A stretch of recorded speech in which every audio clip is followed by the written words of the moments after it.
Hello everyone, मैं वर्तिका स्वागत करती हूँ अपने चैनल पे। आई होप आप सब अच्छे होंगे। तो DSSB PRT के लिए एनालिसिस समरी की ये नेक्स्ट वीडियो है, जिसमें आज कोर्स 501 कंप्लीट हो जाएगा। ब्लॉक थर्ड में 3 यूनिट है, 8, 9 और 10। वो तीनों यूनिट आज इसी वीडियो में आपको कंप्लीट हो जाएंगी और टू द पॉइंट ये नोट्स है, तो अच्छे से समझिएगा क्योंकि समझना बहुत इंपॉर्टेंट है। नोट्स पढ़ लेने से नहीं होता है कुछ भी जब तक आप उस टॉपिक को समझते नहीं हो। ठीक है, तो मैं यहाँ पे जितना बताऊँगी उसको एक बार सुन लीजिएगा, देन आप नोट्स पढ़िएगा। ठीक है, और एक रिक्वेस्ट है कि वीडियो को शेयर कर दीजिएगा तो मुझे काफ़ी अच्छा लगेगा, और नए हैं चैनल पे तो सब्सक्राइब करिएगा। अच्छी लगेगी वीडियो तो लाइक करिएगा, कमेंट भी करिएगा। तो हमारा जो पहला टॉपिक है वो है मेन फीचर्स ऑफ NCF 2005। तो नेशनल करिकुलम फ्रेमवर्क 2005 के मेन फीचर्स कौन से हैं। तो क्योंकि हम लोग NCF 2005 के बारे में पहले पढ़ चुके हैं, तो यहाँ पे हमको मेन फीचर्स बस जानने की ज़रूरत है। सर्वांगी सुधार, सिस्टमिक रिफॉर्म, जो सुधार होने हैं मतलब सिस्टम में, क्योंकि हम लोग ये कहीं ना कहीं एक वो बना हुआ ना कि हम लोग पाठ्य पुस्तक से ही जितना बुकिश लैंग्वेज बहुत पढ़ते हैं, तो वो बुकिश लैंग्वेज ना हो बल्कि कुछ सुधार हो सके, तो वो NCF कहता है। पर्सपेक्टिव, जो परिप्रेक्ष्य है उसके बारे में कहता है। अधिगम और ज्ञान के बारे में कहता है, और पाठचर्या क्षेत्र, विद्यालय स्तर और मूल्यांकन के बारे में, और स्कूल, क्लासरूम एंड इन्वायरमेंट के बारे में। तो ये सारे आपके NCF के 5 मेन फीचर्स हो गए। NCF में अध्यापक के लिए कौन कौन से प्रश्न हैं। तो अध्यापक के लिए कौन कौन से प्रश्न कहे गए हैं। पहला तो है कि वे कौन से प्रयोजन हैं जिन्हें प्राप्त करने के लिए विद्यालयों को प्रयास करना चाहिए। ये एक टीचर के लिए क्वेश्चन किया गया है कि वो कौन से प्रयोजन है, शैक्षिक प्रयोजन है जिनको करने के लिए विद्यालयों को प्रयास करना चाहिए। वे कौन से शैक्षिक अनुभव हैं जिन्हें प्रदान करने से प्रयोजन की प्राप्ति होगी, मतलब कौन से ऐसे एक्सपीरियंस है जिसको आप प्रदान करोगे तो आपका जो प्रयोजन है, आपने जो बनाया था माइंडसेट, वो प्राप्त हो जाएगा। इन शैक्षिक अनुभवों को कैसे सार्थक बनाएं, ये जो एजुकेशनल एक्सपीरियंस है उसको कैसे बेनिफिशियल बनाएं, कैसे सुनिश्चित करें कि इन शैक्षिक प्रयोजन की प्राप्ति हो चुकी है, मतलब कैसे फिर आप तय करोगे कि आपने जो डिसाइड किया था वो आपको प्राप्त हो चुका है। तो ये आपके मेन 4 क्वेश्चन थे। अब आता है कि सेवा पूर्व अध्यापक परीक्षण। अब यहाँ पे एक्चुअली था क्या कि जो प्रशिक्षण होता है, ट्रेनिंग होती है, टीचर्स की ट्रेनिंग जो होती है वो 2 टाइप की होती है। एक तो प्री सर्विस होती है, एक इन सर्विस होती है। पहले भी हम लोग ने इसके बारे में थोड़ा सा रफली जाना था पहले वाली वीडियोस में। तो प्री सर्विस और इन सर्विस, यहाँ पे उन्हीं के बारे में हम जानेंगे। तो जो प्री सर्विस होती है ना, तो जो कि हम लोग जब DLED या B.ED करते हैं तो उसको ही प्री सर्विस बोला जाएगा। 3 लेवल पे होती है, विद्यालय पूर्व, प्रारंभिक अध्यापक शिक्षा और माध्यमिक आरंभिक अध्यापक शिक्षा। ये आ और का मतलब है अध्यापक शिक्षा। ठीक है, तो बिफोर जो स्कूल होता है, और एलिमेंट्री टीचर एजुकेशन हो जाएगा और सेकेंडरी टीचर एजुकेशन हो जाएगा। 3 लेवल पे होती है। और कौन से, इसमें एक और बात बताई गई थी कि कौन से कॉलेज में होती है, तो हमारी ये government college, added college, unaided college में होती है, तो वो इतना बेनिफिशियल नहीं है जानना। अब सेवाकालीन अध्यापक प्रशिक्षण यानी कि इन सर्विस जो टीचर ट्रेनिंग होती है, इसकी बात NPE 1986 में की गई थी। ठीक है, अब उसमें 2 प्रोग्राम आए थे, PMOST एंड SOPT। ठीक है, soft, PMOST and SOPT। PMOST का फुल फॉर्म याद रखिएगा, programme of mass orientation of school teachers. अच्छा, इसको हिंदी में मैंने इसलिए नहीं लिखा क्योंकि बहुत ही मतलब हिंदी में याद करना थोड़ा सा डिफिकल्ट होता, अभिमुखीकरण ऐसा करके वर्ड थे, तो इसीलिए इंग्लिश में ही याद रखिएगा, programme of mass orientation of school teachers. कब स्टार्ट हुआ था, 1986 से 1990 तक चला है। 10 दिन का प्रोग्राम होता था। ये NCERT ने कोलैबोरेट किया था SCERT के साथ, तब ये प्रोग्राम चलाया गया था। ठीक है, SOPT देख लेते हैं, स्पेशल हटा भी सकते हैं, special orientation programme for primary school teacher. ठीक है, special orientation programme for primary school teacher 1993-1994 में स्टार्ट हुआ है। मेन फोकस रहा MLL का इम्प्लीमेंट करना। MLL मतलब मिनिमल लेवल ऑफ लर्निंग, यानी कि न्यूनतम अधिगम स्तर। ठीक है, ऑपरेशन ब्लैक बोर्ड का यूज़ प्रॉपर तरीके से हो, क्योंकि ऑपरेशन ब्लैक बोर्ड को इंट्रोड्यूस किया गया था NP में। चाइल्ड सेंटर्ड अप्रोच, जो बाल केंद्रित उपागम है, उसको उस पर ज़्यादा फोकस किया गया इसमें, कि मतलब टीचर्स को ऐसा तैयार किया जाए कि वो चाइल्ड सेंटर्ड अप्रोच को अपनाएं। अब आता है कि विशेष आवश्यकता के लिए अध्यापक परीक्षण है। जो स्पेशल चाइल्ड होते हैं, स्पेशल जो नीड वाले चाइल्ड होते हैं, उनके लिए कैसा टीचर ट्रेनिंग दी जाए। तो उसके लिए बस आपको इतना याद रखना है कि CWSN का क्या फुल फॉर्म होता है, तो चाइल्ड विद स्पेशल नीट। तो यहाँ पे जो टीचर ट्रेनिंग दी जाती है वो नेशनल इंस्टीट्यूट ऑफ हैंडीकैप में हुआ था, मतलब जो स्पेशल जो चाइल्ड होते हैं उनके लिए जो टीचर्स को तैयार किया गया वो उस टाइम पे नेशनल इंस्टीट्यूट ऑफ हैंडीकैप में हुआ। अब जो टीचर ट्रेनिंग होती है उसके लिए इंस्टीट्यूट कौन कौन से होते हैं, तो नेशनल लेवल पे आपका एनसीईआरटी होता है, फिर न्यूपा होता है, न्यूपा का फुल फॉर्म है national institute of educational planning and administration. ठीक है। अब एक और बात, अगर जिनको लगता है कि मैं थोड़ा सा स्पीड में बोलती हूँ तो वो प्लेबैक स्पीड स्लो कर सकते हैं, जिनको जल्दी कंप्लीट करना है वो प्लेबैक स्पीड बढ़ा सकते हैं, तो अपने अकॉर्डिंग कर लीजिएगा। यहाँ पे मैं बता रही थी कि हाँ नेशनल लेवल पे एनसीईआरटी होता है एंड न्यूपा होता है। तो न्यूपा का फुल फॉर्म बता दिया मैंने। CIEFL और CIIL क्या है, तो यहाँ मैंने बताया हुआ है इसका full form central institute of English and foreign language, इसका मुख्यालय हैदराबाद में है। Central institute of Indian language, इसका मुख्यालय मैसूर में है। ठीक है। रीजनल लेवल पे कौन से इंस्टीट्यूट है, तो रीजनल लेवल पे हमारे चारों डायरेक्शन में है, नॉर्थ साउथ ईस्ट वेस्ट।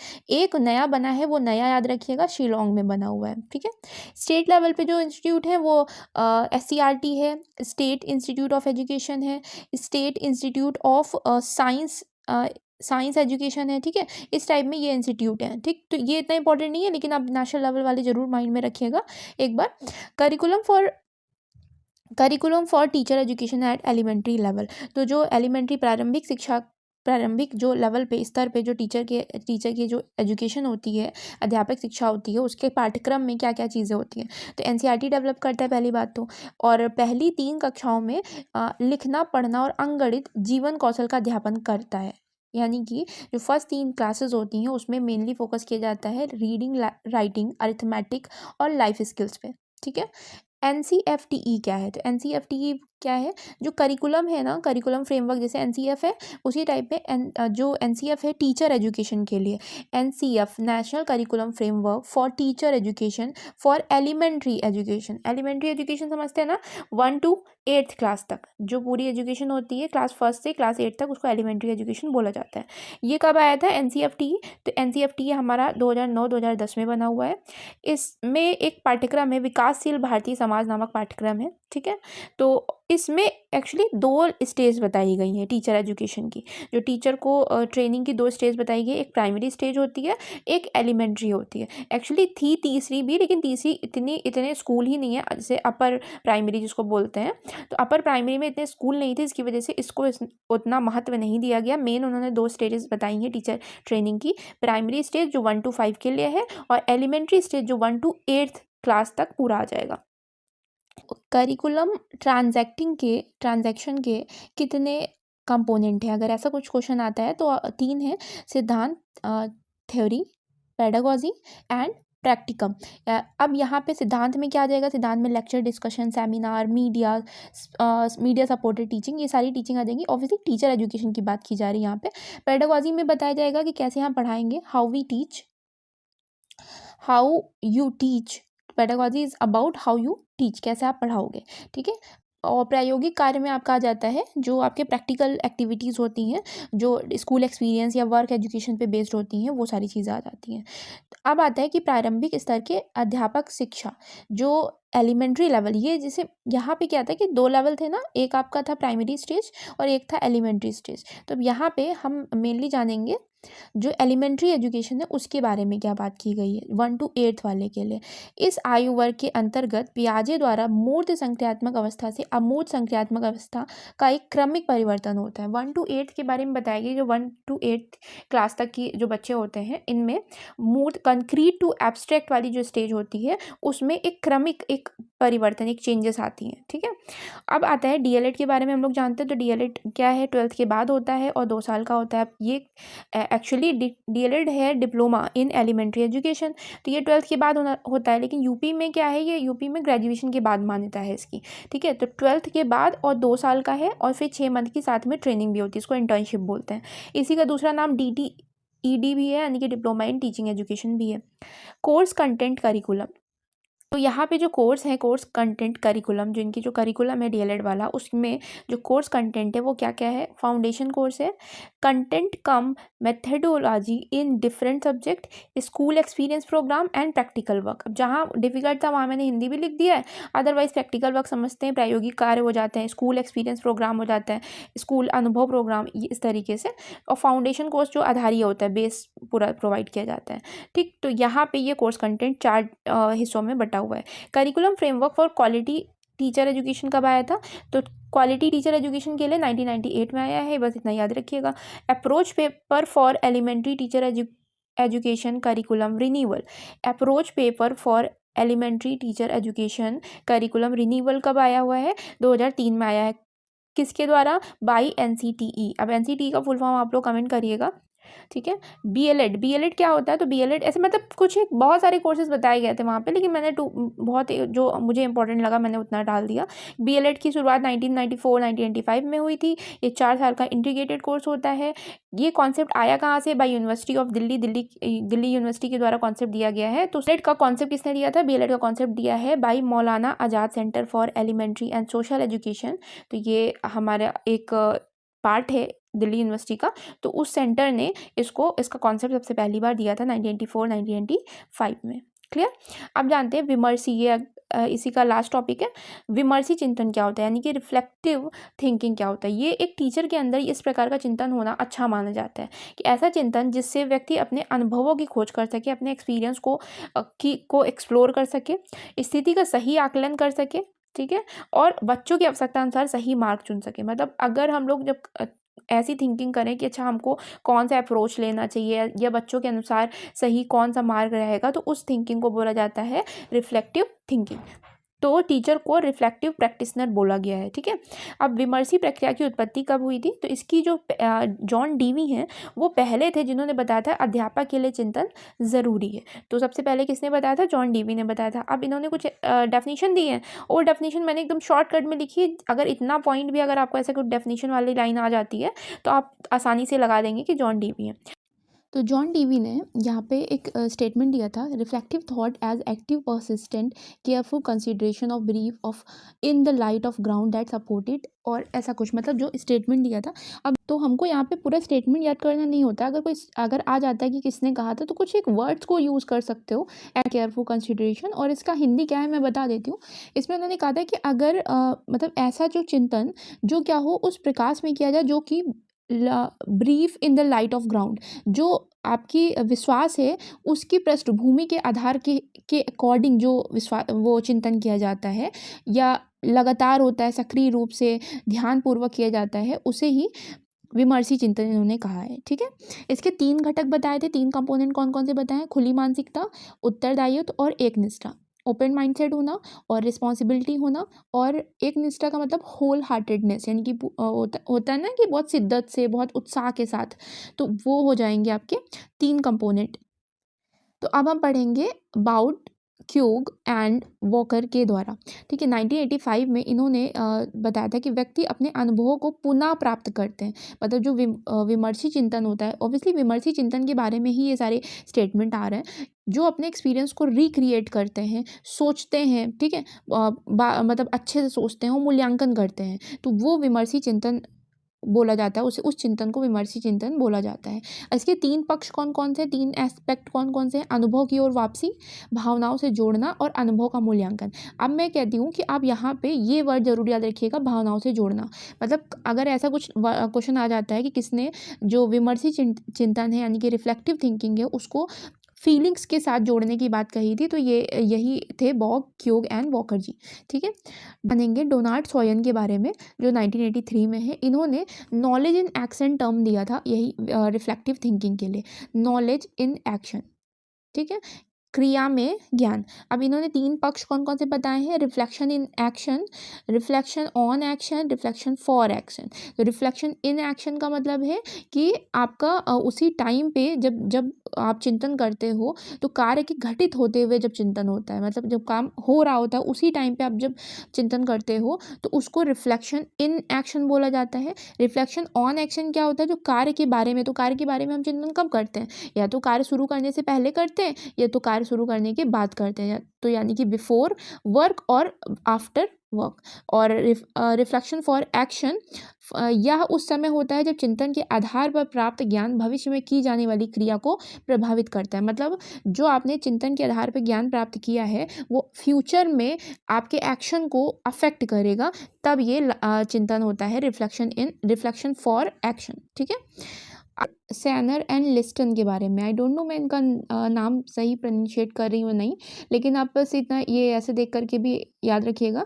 और ये 1996 में इन्होंने 5 लक्षण बताए थे कि teacher as a reflective practitioner, विमर्शी चिंतन के रूप में टीचर के 5 लक्षण होते हैं। वो कौन कौन से हैं? तो वो एकदम नॉर्मल से लक्षण थे कि मतलब उनके पास मूल्यांकन का दायित्व होता है, जाँच परख का दायित्व होता है, और जो प्रॉब्लम्स है उनको सॉल्व करना, और पूर्व ज्ञान का से अवगत होना, ये सारी चीज़ें। तो उतना इंपॉर्टेंट नहीं था, बस इतना याद रख सकते हैं।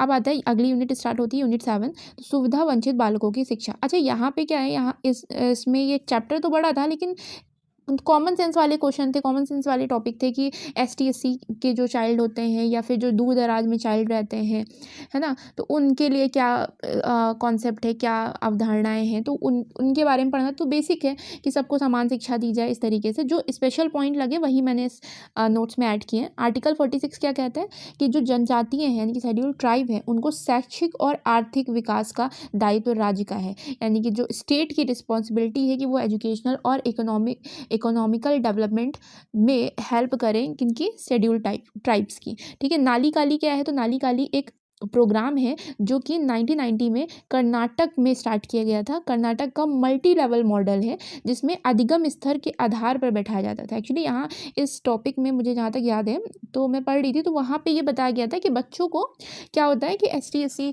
या जो बच्चे होते हैं उनके साथ भेदभाव किया जाता है लिंग के आधार पे या जाति के आधार पे, तो उनको अलग अलग ग्रुप में बैठा दिया जाता है या फिर क्लास में कहीं कोने में बैठा दिया जाता है। तो ऐसा ना करके अधिगम स्तर के आधार पे जो ग्रुप बनाया जाए या उसके अकॉर्डिंग बैठाया जाए, उसी प्रोग्राम को नाली काली प्रोग्राम बोला गया था। कहाँ का है ये प्रोग्राम? कर्नाटक का है। ठीक है। आश्रम के लिए गुणवत्ता संशोधन कार्यक्रम, तो आश्रम ऑब्वियसली आश्रमशाला आपको याद होगा ECCE में था, तो जनजातीय लोगों के लिए ये है। और इसमें क्या संशोधन किया गया? तो महाराष्ट्र सरकार द्वारा किया गया था, विज्ञान और गणित शिक्षा सुधार से संबंधित है। 1993-1997 के मध्य होमी जहांगीर भाभा केंद्र ने 3 जिलों में स्टार्ट किया था ऐसे। तो ये जो आश्रम के लिए गुणवत्ता संशोधन कार्यक्रम है ये होमी जहांगीर भाभा केंद्र द्वारा शुरू किया गया, 1993 से 1997 तक चला, और किससे संबंधित है? मैथ्स एंड साइंस के एजुकेशन में रिफॉर्म से संबंधित है। फोकस ऑन 3 थिंग्स, 3 चीज़ों पे फोकस किया था, क्षमता विकास, कैपेसिटी बिल्डिंग, अध्यापक प्रशिक्षण यानी कि टीचर ट्रेनिंग, और बच्चों के मध्य इंट्रैक्शन की अन्योन्य क्रिया हो सके। जीरो रिजेक्शन है, यहाँ पे जीरो रिजेक्शन पॉलिसी, शून्य अस्वीकार नीति, ये SSA में सर्व शिक्षा अभियान द्वारा इसको स्टार्ट किया गया था। इस पॉलिसी में क्या था कि जो भी विशेष स्पेशल नीड वाले चाइल्ड होते हैं उनको शिक्षा के अधिकार से वंचित ना रखा जाए। ठीक है। तो ये याद रखिएगा कि जीरो रिजेक्शन पॉलिसी क्या है। पर्सन विद डिसेबिलिटी एक्ट, तो पर्सन विद डिसेबिलिटी एक्ट आपका आया है 1995 में, जिसमें 7 डिसेबिलिटीज़ हैं, और रिवाइज्ड कब हुआ है? तो वो आपका 2016 में हुआ है, जिसमें 21 डिसेबिलिटी का वर्णन है। ठीक है। SSA के बारे में सर्व शिक्षा अभियान के बारे में पहले भी पढ़ चुके हैं। EGS क्या है? एजुकेशन गारंटी स्कीम है। AIE क्या है? अल्टरनेटिव इनोवेटिव एजुकेशन है। ठीक है। ये किसके लिए है? फॉर भौगोलिक दृष्टि से दूर बच्चे, जो रिमोट एरिया में बच्चे होते हैं उनके लिए ये खोलने की बात की गई है। अच्छा, ये खुलेगा कैसे? जो ये स्कीम है एजुकेशन गारंटी स्कीम, जहाँ 1 किलोमीटर तक स्कूल नहीं है और 6 से 14 एज के 15 बच्चे हैं जो कि स्कूल नहीं जाते, तो उनके लिए क्या होगा? उनके लिए EGS खोल दिया जाएगा। ठीक है। पर्वतीय क्षेत्रों में 10 बच्चे भी हैं तभी भी EGS खुल जाएगा। तो इस तरीके से EGS क्या है? तो EGS एक अल्टरनेटिव आप समझ सकते हैं स्कूल की जगह पे, जहाँ पे एजुकेशन दी जाएगी। इसरो ने 2004 में एक एडुसैट नाम का सैटेलाइट भेजा था जो कि एजुकेशनल एक्टिविटी से रिलेटेड है। OER क्या है? OER का मतलब ओपन एजुकेशनल रिसोर्स, जिसमें शिक्षा के संसाधन मौजूद होंगे free of cost. Project on open education resource, तो अभी इसी ओपन एजुकेशन रिसोर्स पे कौन सा प्रोजेक्ट आया था फॉर स्कूल? तो ये देखिए शॉर्टकट में लिखा है OER 4S मतलब open education resource for school. ठीक है। साइंस एंड मैथ्स से संबंधित था। होमी भाभा ज्ञान केंद्र जो कि टाटा इंस्टीट्यूट का नेशनल सेंटर है, उनके द्वारा स्टार्ट किया गया था। निःशुल्क ज्ञान संसाधन विकसित करना, फ्री ऑफ कॉस्ट जो नॉलेज रिसोर्स डेवलप करना, और ये मराठी भाषा में, क्योंकि महाराष्ट्र साइड का था तो फिर मराठी भाषा में यहाँ इसमें जितने भी रिसोर्सेज होते थे वो थे।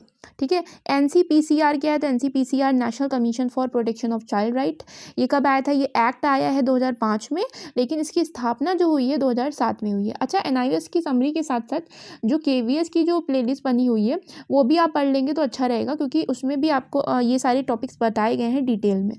ठीक है। अब यहाँ पे कुछ आर्टिकल दे रखे हैं, जो कि आर्टिकल 21 है। क्या कहता है? तो आर्टिकल 21 हमारा कहता है कि 6 से 14 वर्ष के जो बच्चे हैं उनको फ्री एंड कंपलसरी एजुकेशन देना। और ये हमारा मौलिक अधिकार है ना। आर्टिकल 24 भी मौलिक अधिकार है, जिसमें कहा गया 14 साल से जो कम एज के बच्चे हैं उनको क्या करना, उनको किसी भी कारखाने या फैक्ट्री वगैरह के काम में, जोखिम भरे कार्यों में ना लगाया जाए। ठीक है। और आर्टिकल 39E और 39F जो है वो हमारा DPSP में आता है, जो कि 39E और 39F DPSP का पार्ट है। DPSP directive principle of state policy, जो कि आप पॉलिटी में पढ़ेंगे। तो उसमें 39E और 39F में कहता क्या? 39E में ये कहा गया है कि राज्य का ये दायित्व है कि ये देखे, क्योंकि ये DPSP में स्टेट के सारे दायित्व है, रिस्पॉन्सिबिलिटीज़ है ना, ये देखे कि उन जो बच्चे अपनी एज के अकॉर्डिंग काम कर रहे हैं वो उनको सही मतलब सुरक्षा मिल रही है या नहीं मिल रही है, ये चीज़ सुरक्षा का उनको अधिकार दिया जाए। और 39F कहता है कि उन्हें समान अवसर दिए जाए, सुविधाओं के और स्वतंत्रता के समान परिस्थिति, बचपन को भी उनका शोषण ना हो, ये सारी चीज़ें देखने का अधिकार राज्य का है। क्योंकि ये DPSP का पार्ट है तो ऑब्वियसली राज्य ही देखेंगे। अब यूनिट 10 यहाँ से स्टार्ट होती है, international scenario for elementary education. तो इसमें हम लोग अंतर्राष्ट्रीय परिदृश्य के बारे में जानेंगे जो प्रारंभिक शिक्षा से संबंधित है। तो सबसे पहले एक बहुत इंपॉर्टेंट कॉन्फ्रेंस हुई थी, जमेटियन कॉन्फ्रेंस। कहाँ पे हुई थी? Jomtien is a city in Thailand, Thailand में एक सिटी है जो कि 1990 में हुई है। ठीक है। अब इसका जो थीम है, इस कॉन्फ्रेंस का जो थीम रहा वो सभी के लिए शिक्षा, theme education for all, EFA। ठीक है। क्योंकि हम EFA इसलिए बोल रहे हैं क्योंकि EFA से रिलेटेड अभी लास्ट में कुछ गोल्स भी हमको याद करने हैं। अब यहाँ पे जमेटियन कॉन्फ्रेंस है, उसमें 9 आर्टिकल टोटल बताए गए थे। इसको स्पॉन्सर किसने किया था? इसको स्पॉन्सर किया था यूनेस्को। यूनेस्को को फुल फॉर्म अभी आगे जानेंगे हम लोग। अच्छा, जमेटियन जो कॉन्फ्रेंस हुई उसका सबसे ज़्यादा प्रभाव E9 देशों पर पड़ा। तो E9 देश क्या है? E9 देश वो देश हैं जो पूरे विश्व का 50% पॉपुलेशन इन्हीं देशों में है। ऑब्वियसली इसका मतलब यहाँ पे पॉपुलेशन रेट बहुत ज़्यादा है। तो अब E9 देशों में कौन कौन आ जाते हैं? अपना चाइना और इंडिया तो होना ही होना है। तो बांग्लादेश है, ब्राज़ील है, चाइना है, इजिप्ट है, इंडिया है, इंडोनेशिया है, मैक्सिको है, नाइजीरिया है, पाकिस्तान है। तो हाई पॉपुलेशन रेट है, इन देशों को E9 कहा गया। तो ये जो जमेटियन कॉन्फ्रेंस हुई, सभी के लिए शिक्षा जिसका थीम रहा, उसका सबसे ज़्यादा प्रभाव E9 देशों पे पड़ा। E9 देशों के अध्यक्षों का जो सम्मेलन हुआ था वो हुआ है 1993 में, न्यू दिल्ली में हुआ था। ठीक है। अब यहाँ पे यूनेस्को का फुल फॉर्म जानते हैं? यूनेस्को का फुल फॉर्म है united nation educational, scientific and cultural organisation. इसकी स्थापना 1945 में हुई है। इंग्लिश में ही याद रखिएगा, हिंदी में दिक्कत हो जाएगी, तो इंग्लिश में ही जनरली ऑप्शन भी रहते हैं इसके। 1945 में इसकी स्थापना हुई है, हेडक्वार्टर पेरिस में है। इसका मेन एम है कि शिक्षा के माध्यम से शांति को बढ़ावा देना, पीस को इनकरेज करना। प्लान ऑफ एक्शन नाम का जो डॉक्यूमेंट है वो यही मतलब यूनेस्को ने ही निर्माण किया है। क्लियर। अब हम पढ़ेंगे यूनिसेफ के बारे में। तो यूनिसेफ क्या है? United nation international children emergency fund, बच्चों से संबंधित है। 1946 में इसकी स्थापना हुई है। न्यूयॉर्क में इसका हेडक्वार्टर है, जो कि USA में पड़ता है। वर्ल्ड बैंक की एक्चुअली स्थापना हुई थी 1944 में। ब्रिटेन वुड्स एक सम्मेलन हुआ था, जो कि ब्रिटेन वुड्स USA में आई थिंक एक जगह है, वहाँ पे हुआ था। वहाँ पे दो इंस्टीट्यूशन बनाए गए थे, वर्ल्ड बैंक और IMF। ठीक है। तो ये क्या करते हैं? ये जो डेवलपिंग कंट्री हैं उनको लोन देना, हेल्प करना, ऐसे काम करते हैं। लेकिन अब यहाँ एजुकेशन से रिलेटेड बात कर रहे हैं, तो एजुकेशन सेक्टर में जो हेल्प की जाती है सबके लिए शिक्षा कार्यक्रम, ठीक है, वो वर्ल्ड बैंक से संबंधित है। गुणवत्ता, क्वालिटी, सार्वत्रिक प्राथमिक शिक्षा के लिए काम, यानी कि यूनिवर्सलाइजेशन करना एलिमेंट्री एजुकेशन का या फिर प्राइमरी एजुकेशन का, उसके लिए काम में भी ये हेल्प करता है। तो इसका हेडक्वार्टर कहाँ पे है? वॉशिंगटन DC में है। DFID क्या है? तो डिपार्टमेंट ऑफ इंटरनेशनल डेवलपमेंट। ये UK गवर्नमेंट, जो यूनाइटेड किंगडम है उस गवर्नमेंट का एक पार्ट है। ये क्या करता है, ये सपोर्ट करता है अदर कंट्रीज़ को to reach millennium development goal. तो मिलेनियम डेवलपमेंट गोल जो होते हैं उनको प्राप्त करने के लिए अदर कंट्रीज़ को हेल्प करता है। तो इसका टारगेट क्या है, तो इसका टारगेट है पॉवर्टी को आधी कर देना 2015 तक, इसका टारगेट था। ये इंडिया के को सपोर्ट कैसे किया इसने, इंडिया में बहुत सारे जो पुअर स्टेट हैं लाइक बिहार या उड़ीसा साइड पे, तो वहाँ पे इसने सपोर्ट किया। इसने एक इस्टेब्लिश किया था ट्रस्ट फंड। तो ट्रस्ट फंड किस लिए, वित्तीय सहायता करने के लिए, पैसे वैसे जो किसी को सहायता है तो उसको देने के लिए। अब हम जानेंगे सीडा। सीडा क्या है, तो सीडा का फुल फॉर्म है स्वीडिश इंटरनेशनल डेवलपमेंट एजेंसी। ठीक है, स्वीडिश इंटरनेशनल डेवलपमेंट एजेंसी, इसके बारे में हम पहले भी पढ़ चुके हैं, आप याद कर पा रहे होंगे। तो यहाँ ये कौन सी कंट्री का है, तो स्वीडन कंट्री का है। ये क्या करता है, ये तकनीकी जो टेक्निकल हेल्प है वो देता है, साथ में वो सिर्फ टेक्निकल ही नहीं देता, उसके अलावा मनी वगैरह की भी हेल्प करता है। 1964 से ये इंडिया की हेल्प कर रहा है, जो सीडा एजेंसी है वो 1964 से इंडिया की हेल्प कर रहा है। अब आपको याद होगा शिक्षा कर्मी प्रोजेक्ट पढ़ा था, आप कमेंट करके बताएंगे कि शिक्षा कर्मी प्रोजेक्ट कौन से स्टेट से संबंधित है और कब आया था। ठीक है, कब आया था, कौन से सन में आया था और कौन से स्टेट संबंधित है। शिक्षा कर्मी प्रोजेक्ट में सीडा ने ही हेल्प की थी। अब हम जानते हैं वर्ल्ड एजुकेशन फोरम के बारे में। वर्ल्ड एजुकेशन फोरम कहाँ पे हुआ था, डकार, सेनेगल की जो कैपिटल है डकार, वहाँ पे हुआ था, जो कि 2000 में हुआ था। अब इसका मेन उद्देश्य क्या था, क्यों हुआ था, तो इसका मेन उद्देश्य रहा था कि जो मेटियन सम्मेलन हुआ था ना थाईलैंड वाला, उसमें जो अचीवमेंट है उसको रिव्यू किया जा सके, कि जो अचीवमेंट हुई हैं उनको रिव्यू करने के लिए ये फोरम हुआ था। 1996 में यूनेस्को ने जो शिक्षा का कॉन्सेप्ट है उसके लिए 4 मेन पिलर बताए हैं। किसने बताए 4 मेन पिलर, यूनेस्को ने बताए हैं। कौन कौन से, लर्निंग टू नो, जानने के लिए लर्निंग, करने के लिए लर्निंग, साथ रहने के लिए लर्निंग और बनने के लिए लर्निंग। तो इस टाइप में 4 आपके पिलर बताए थे।